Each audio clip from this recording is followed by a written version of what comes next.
Hi guys, this is Sadev from Driving.com, and in this video, we'll show you how to dump the device info partition from an Android phone, extract it, and then read the IMEI number. So if in your case the star hash 06 hash is not working along the expected lines, is showing as 0, null, or not found, then in that case, you could dump the device info partition. In most of the Android phone, including the Pixel phone, the IMEI number is stored in the device info partition, whereas in rare cases, the IMEI might also be there in the EFS partition. So that is not a cause of concern. Whether it's the EFS partition or the dev info partition, the steps are same. I'll just show you how to extract this partition, and after extraction, you will easily get the IMEI number within that file. So first we will dump this file from our Android phone onto our PC. Then we will extract it, and after that you could get hold of the IMEI number. So with that in mind, please take a backup of all the data on your phone just to be on safer side. And let's get started. So first and foremost, get hold of the latest Android SDK platform tools from my guide and extract them onto your PC. You may extract them anywhere you want. In my case, I've done so in C drive, and these are the files of platform tools. Once that is done, you will now have to enable USB debugging and OEM unlocking. The debugging is required for ADB command, whereas OEM unlocking is required to unlock the bootloader on your phone. So let's now enable both the toggles. For that, go to the settings menu, then go to about phone and tap on build number 7 times. This will enable developer options. Then go to system, and you should now see developer options. Go there and enable the toggle next to OEM unlocking as well as USB debugging as well. So with this, the debugging is now enabled. Let's verify the same. For that, go to the address bar of platform tools and type in CMD. This will launch command prompt inside platform tools directory. Now type in ADB devices and verify that you are getting an ID. If you're not getting any ID, then unplug and replug your phone from the PC. Disable and re-enable USB debugging. Tap on revoke USB debugging. Use the official USB cable that came with your phone and use the USB 2.0 port on your PC. So carry out this USB fixture and verify that you're getting an ID. Once you're getting this ID, you will now have to unlock the bootloader on your phone. Do note that unlocking will wipe off all the data and it might make the warranty null and void as well. If that's well and good, just reboot your phone with the fastboot mode and then use the fastboot flashing unlock command. You will then get a prompt on your phone. So use the volume key to highlight unlock the bootloader and press the power key to confirm. With this, the bootloader will be unlocked and your phone will then boot to the OS. Once that happens, make sure to re-enable USB debugging once again. Moving on, you will now have to obtain root on your phone as well. For rooting, you could either use Magisk, or apart from that, you can also use kernel SE or Apache. In case of Magisk, if your phone came with Android 12 or older version, use the boot img file. Whereas if it came with Android 13 or higher version, you have to use the init boot img file. So I made a guide and the video on the same for both the boot and the init boot. You may refer to a guide and the video and get this job done. Once you have obtained root, in my case, I obtained root via Magisk. Let's now move ahead with the next step. So now you have to open the CMD window inside the platform tools directory, which we have done already. First off, type in ADB shell and make sure that you are getting the device code name or at least a code name and the $sign as well. If that's well and good, then type in SU and hit enter, and you will now get a Magisk prompt on your phone. Shell was granted super user request. As you could see, this is the shell request. And if you go to the Magisk and super user, you could see this is the shared UID shell. So you will get a prompt something along the following lines. Let me show you. I currently don't have a prompt screenshot, or if I could find, I will show you.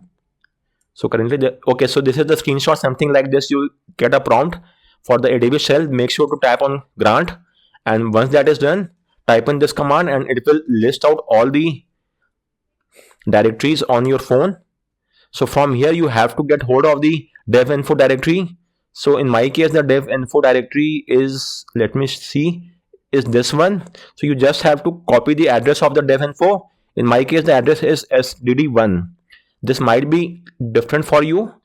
Just make sure to note down the address. And for the dev info partition, which is SDD1. And moving on, you have to not type in this command. Simply make sure to change the SDD1 with the directory of the dev info, which is in your case. In my case, it's SDD1. So I'm using this command. Just replace it with the one which is there in your CMD window. And in the off section, we are exporting the file inside the SD card, which is the internal storage of our phone. So simply copy this command and paste it, and the file will be extracted from the devlog SDD1, which is the dev info file, will be placed inside the SD card of our phone. So copy the entire command and paste it here in the CMD window.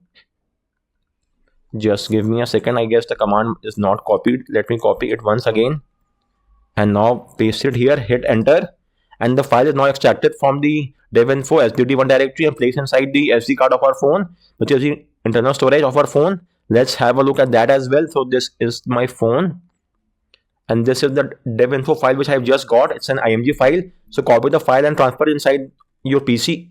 Anywhere will do. Once that is done, you will now have to install a hex edit app. So hex editor app such as HXD will get the job done. I already have that app, so let me launch it. You can install the app from its official website, and once you open the HXD app, you will now just have to transfer the file inside this app. So transfer the devinfo img file, and it's now transferred. Now either go to search or type in Control F. Hit the Control F key, you will get the find keyword. Now type in IMEI, hit enter, and you will now get both the IMEI 1 and the 2 values. Scroll towards the right hand side, and this is the IMEI 1 value from here till here, and then we have the IMEI 2 value as well. So now you have got both the values. As you could see, from here till here we have the IMEI 1 and the 2 values.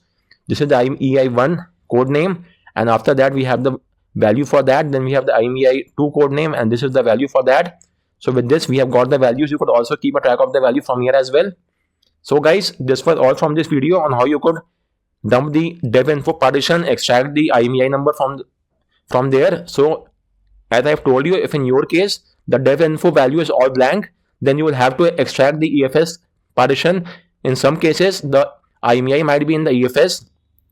So in that case, simply note down the address of the EFS partition, which is, let's say, SDF5 in my case, and then you have to replace the address from here from SDD1 to SDF5. Hit enter. It will then extract the EFS file on your phone, and then you could get the job done. So for example, if I now extract the EFS file, let me show you that as well. For the sake of reference, let me show you. So since I have already done the push and pull, I might have to now open a new CMD window to carry out the rest of the task. This is somewhat effort taking, but still let me show you. So first off, once again type in adb shell, then su. Now just replace the value of the partition, which in my case is SDF5. We are talking about the EFS partition. Likewise, let's change the name as well, which is EFS, and hit enter. And the EFS partition has now been extracted from our phone and placed inside the internal storage. Let's have a look. So let me go to the Pixel 6a. My phone is there, and this is the EFS partition. You may now copy the from here, and let's first paste the file somewhere else on a PC. Let's say platform tools, and then from here you could once again open a new HXD window if required.